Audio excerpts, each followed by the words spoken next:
있습니다. 재테크 리포트 시간입니다. 화면을 통해 바로 만나보시죠. 오늘의 부동산 자산 관리 사례입니다.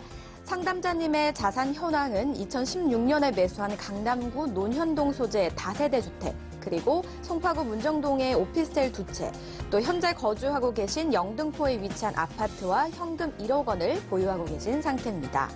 어떤 고민이 있는지도 한번 살펴볼까요? 현재 50대 후반 직장인이시기 때문에 은퇴 후의 자산관리 방법에 대한 고민이 특히나 많으셨다고 합니다. 어떤 결과가 있었는지 한번 이야기 나눠보도록 할게요. 자, 알짜 지역만 좀 잘 가지고 계시는 것 같다라는 느낌이 드는데요. 하지만 또 지역이 전부는 아닐 것 같아요. 자세한 이야기 한번 들어볼게요. 네. 자, 이분 같은 경우에 지금 결론은 뭐 그래도 자산을 조금 모으신 분이기 때문에 실패한 케이스는 아닙니다. 자, 그런데 이제 실질적으로 보면 이 보유하고 있는 이 해당 부동산만 가지고 은퇴 후에 이 노후 자산을 그대로 유지하는 게 유리하느냐라는 측면으로 볼 때에는 이게 분명히 변동, 특히 포트폴리오를 개선해야 된다는 케이스거든요. 자, 다세대 주택, 오피스텔, 아파트. 자, 이게 다 대부분 지금 주택입니다. 그럼 벌써 주택 기준으로 보면 이거 4주택입니다. 결국은 다주택자에 해당이 되고, 자, 논현동, 강남, 송파, 영등포, 이것도 핵심 지역이다 보니까 이거 해당 지역되는 게 다 규제 지역 안에 또 들어와 있습니다.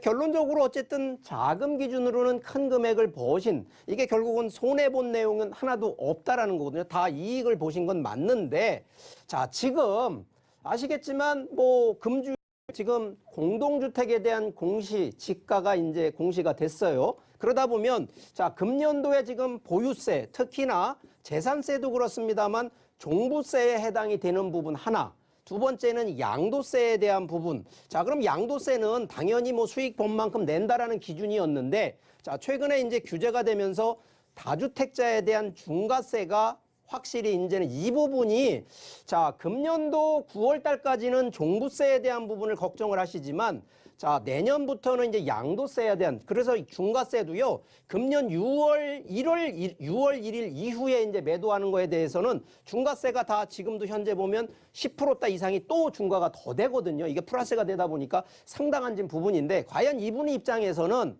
자, 첫 번째가 그럼 이분의 지금 현재의 자산을, 자, 케이스가 먼저 한 케이스를 보면 이 플랜 A라고 보면, 자, 문정동 오피스텔과 논현동 다세대 주택, 그럼 요게 2채와 1채, 그러면 3채에 대해서는 매도를 하시고, 영등포 아파트는 현재 거주를 하고 계시기 때문에 당연히 거주 쪽을 컨셉을 잡습니다. 자, 그런데 이게 이제 1주택이기 때문에, 자, 이 부분 거주가 얼만큼 될지 모르지만 1주택으로 해서, 자, 나중에 매도하실 때는 이건 비과세로 적용 케이스라고 하는 거요.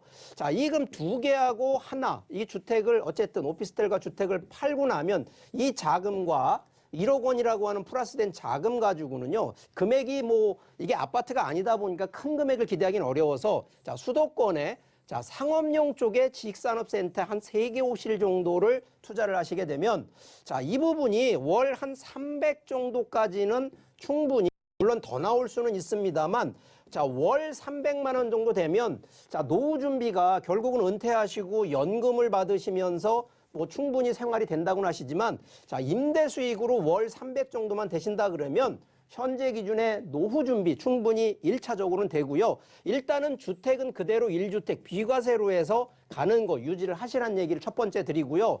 자, 플랜 이제 B를 놓고 봤을 때, 자, 여기는요, 이 당연히 위에 오피스텔과 주택을 이 3채를 매도를 하시고, 자, 영등포에 있는 거, 자, 이게 지금 40평대가 조금 넘는 아파트다 보니까, 자, 거주는 거주인데, 자, 이 부분은요, 소형 평형대로 굳이 40평대 넓은 면적을 거주하시지 마시고요. 한 20평대에서 30평대로 좀 옮기셔서 남는 돈을 가지고, 자, 그러면 여기서 남는 돈이 대략 한 기본적으로 한 10억에서 한 15억 정도가 네, 자, 실투자금 기준으로 해서 한 7억 원 근생 건물, 물론 여기에는 뭐 보증금 플러스 대출을 포함시킨다 그러면 월 한 500만 원 정도의 임대 수익이 나오는 쪽으로 투자를 좀 하시라는 얘기를 드리고요. 그러다 보니까 여기도 똑같습니다.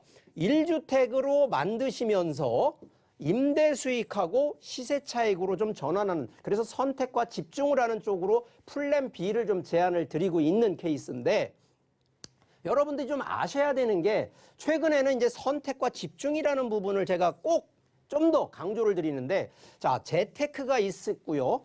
세테크가 있으면 여러분들은 과거에는 이게 분명히 재테크 쪽에 조금 더 무게를 두셨다라고 보셔야 돼요. 자, 그런데 현재는 재테크도 재테크지만 오히려 이제 포션이 바로 이 세테크, 세금 절세 쪽으로 컨셉을 잡으셔야 됩니다. 그렇기 때문에 과연 이제 보유세, 종합부동산세하고 양도소득세를 어떻게 절감시키느냐에 따라서 오히려 임대수익과 시세차익으로 수익 버는 거 대비 세금에서 많이 빠지는 거, 이 부분을 두 가지만 조화시킨다 그러면 투자의 성공 충분히 됩니다. 그래서 과거에는 분명히 재테크의 거의 80% 이상을 신경 쓰셨다 그러면 지금은 거의 40% 이상의 포션을 넘어서 재테크 쪽으로 관심을 가지시라는 얘기를 드리는 거고요. 자, 그러다 보니까 실제 종합부동산을 줄이기 위해서는 바로 이 분산 투자를 좀 하셔야 됩니다.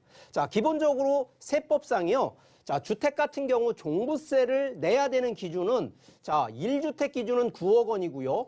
2주택부터는 6억 원입니다. 그러면 공시지가 6억 원 이상이면 무조건 종부세 대상이 되는데, 자, 여기가 토지, 바로 이 종합합산 토지로 할 때는 공시지가 5억 원 이상 갖고 있으면 종부세 맞아야 되는데, 자, 여기 별도 합산 토지라고 있습니다. 자, 이 부분이 같은 토지인데 이게 바로 상업용입니다. 그래서 통건물이나 이런 상업용 쪽 건물로 봤을 때에는 바로 금액이 공시지가 80억 원 이상이 돼야 종부세를 내기 때문에, 그러면 결론은 주택으로 들어가는 상품과 토지 상품과 상업용의 상품, 그러면 어느 쪽으로 포트폴리오를 해야 되는지가 충분히 나온다는 거거든요. 그렇다고 해서 주택을 포기하고 무조건 상업용 이런 컨셉이 아니라, 자, 지금은 1주택에 대한 부분 당연히 가져가야 되는 비과세에 대한 부분, 그리고 또 하나가 양도세 중과라고 하는 부분은 주택에밖에 해당이 안 됩니다. 토지와 상업용에 중과세 되는 게 없거든요. 그렇기 때문에